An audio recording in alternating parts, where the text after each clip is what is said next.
Nature pure -17 cholesterol free rice bran oil. এতে রয়েছে এমন উপাদান যা আপনার হার্টকে রাখে সুস্থ। আপনার হৃদয় সত্যিকারের বন্ধু।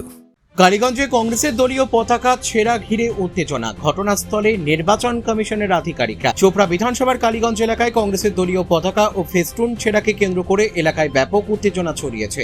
ঘটনাকে ঘিরে রাজনৈতিক চাপানোতর শুরু হয়েছে। খবর পেয়ে ঘটনাস্থলে পৌঁছান নির্বাচন কমিশনের আধিকারিকরা এবং পরিস্থিতি খতিয়ে দেখেন। কংগ্রেস প্রার্থী জাকির আবেদিন অভিযোগ করেন, তৃণমূলের কিছু দুষ্কৃতী এই ফ্ল্যাট ফেস্টুন খুলে দিয়েছে। তারা নির্বাচন কমিশনে অভিযোগ জানিয়েছেন। এর পাশাপাশি তারা কালীগঞ্জের কংগ্রেস দলীয় কার্যালয়ের সামনে থাকা পতাকা ও ফেস্টুন ছিঁড়ে ফেলে বলে অভিযোগ করেন তিনি। তৃণমূল কংগ্রেসের পঞ্চায়েত সদস্য আব্দুল হালিম জানিয়েছেন যে এখানে কংগ্রেসের কোনো সংগঠন নেই, তারা নিজেরাই নিজেদের পতাকা ছিঁড়ে আমাদের বদনাম করার চেষ্টা করছে। কারণ এর আগেও তারা নিজেদের পতাকা ছিঁড়ে আমাদের দল তৃণমূলকেই বদনাম করার অভিযোগ করছিল। এই ঘটনার পর থেকেই এলাকায় উত্তেজনা ছড়িয়ে পড়েছে। পরিস্থিতির উপর নজর রাখছে প্রশাসন ও নির্বাচন কমিশনের আধিকারিকরা।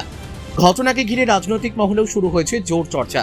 এগুলো সব ভিত্তিহীন কথা। এর আগেও এরা একটা অভিযোগ করেছিল যে এখানে কালীগঞ্জ বাজারে বলে পতাকা বলে ওদেরকে খুলে নিচ্ছে। সেদিন ঝড়ে 2-4টা পতাকা আমাদের উপরে গেছিলো, ওদের উপরে গেছিলো।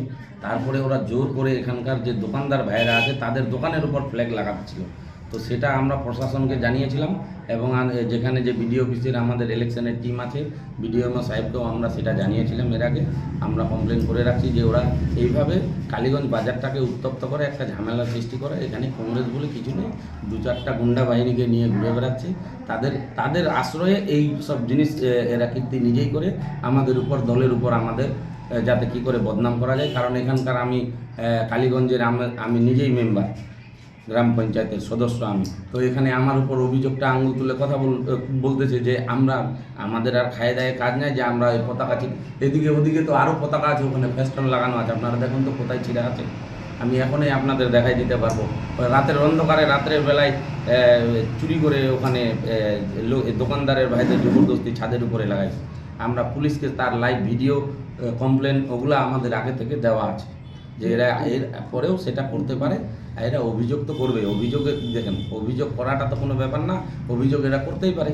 এরা তো অনেক সময় বলে যে 1.5 লক্ষ ভোটে জিতে যাবে, চুটিয়া করে 30,000 ভোট লিড করবে। সেই যে ইলেকশন আসতেছে 23শে এপ্রিলের পরে দেখা যাবে কে কোথায় থাকবে, কি করবে, সেটা আমরা ভোটের মাধ্যমে আমরা জবাব দেব। আর তারপরে কে কখন কোথায় কি হবে তখন সেই বুঝতে পারবে। রাত্রে 10টার দিকে পার্টি অফিস বন্ধ করে আমরা বাড়ি যাই আর কি। 10টার দিকে পার্টি অফিস বন্ধ করে প্রতিদিনই আমরা সকাল থেকে নিয়ে 10টা পর্যন্ত এখানে পার্টি অফিস ছেলেপেলেরা থাকে। দলের যাবতীয় কার্যকলাপ এখান থেকে আমরা পরিচালনা করি আর কি। কোথাও ব্যানার ফেস্টুন পাঠানো হয়, কোথাও কোনো কর্মীর সঙ্গে আলোচনা, কোথায় কী সমস্যা হয় সেসবগুলো নিয়ে এখানে আলোচনা করা হয়। কালকে 10টা পর্যন্ত এখানে ছিলাম। 10টার পরে যাওয়ার পরে আর কি রাত্রে 1টার দিক, 12:30 কিংবা 1টা আর কি, অ্যাডজাস্ট টাইমটা মনে নেই, আমি দেখিনি। এখানে তৃণমূলের 3 থেকে 4 জন দুষ্কৃত লাইভ করছিল, আমার নামে বদনাম বলছিল, গালিগালাজও করেছে। সে লাইভটাও আছে আর কি। অফজল নামে একটা ছেলে রয়েছে কলোনির, সেই অফজলেই লাইভটা করছিল। তার সঙ্গে ছিল দারাজুল হক মনে হয়, পামলি বাড়ি, আর হালিমউদ্দিন, আমাদের এই পূর্ব পার্টির কালীগঞ্জের হালিমউদ্দিন মেম্বার আর কি, ও বর্তমান। এই 2 জন আর ওই অফজল, এই 3 জন মিলেই এই কাজগুলো করেছে আর কি। রাত্রে আমাদের ব্যানার ফেস্টুন চিরে দিয়েছে এবং ফেলে খুলে ছাদের উপরেও ফেলে দিয়েছে। আমরা এমসি টিমকেও দেখালাম, থানার প্রশাসনকেও কমপ্লেন করলাম। এর আগেও একটা কমপ্লেন করেছি প্রায় 3-4 দিন আগে, যে পূর্ব পার্টে আমাদের যতগুলো ব্যানার ফেস্টুন ছিল সবগুলো খুলে নিয়েছিল। আবার পশ্চিম সাইডে ওরা সেম কাজ কালকে রাত্রে করলো আর কি। ব্যানার ফেস্টুন খুলে নিল, পোস্টার চিরে দিল। এরা তৃণমূলের একদম পুষিত দুষ্কৃত আর কি। একটা হালিমউদ্দিন, একটা দারাজুল ইসলাম, আর একটা অফজল কলোনি থেকে আসে এই কাজগুলো করে আর কি। কেন করছে এরা তো বুঝতেই পারছো, ধমক চমক দিয়ে এরা রাজনীতি করছে, সবাইকে দাবিয়ে রাখতে চাইছে। এটাই এদের কাজ, মানুষকে ভয় দেখানো এদের কাজ। আপনি কংগ্রেস থেকে প্রার্থী হতেই কি তাদের হ্যাঁ, এটা তো আমি অনেকবারই বলি, সব জায়গায় বলি যে আমি ক্যান্ডিডেট হওয়াতেই, এখানে ওদের হামিদুল রহমান অ্যাগনেস্টেন্ট ক্যান্ডিডেট হওয়াতেই, আজকে কংগ্রেসের প্রার্থী হওয়াতে ওদের পায়ের তলার মাটি সরে গেছে বলে এসব কাজ ওরা করছে।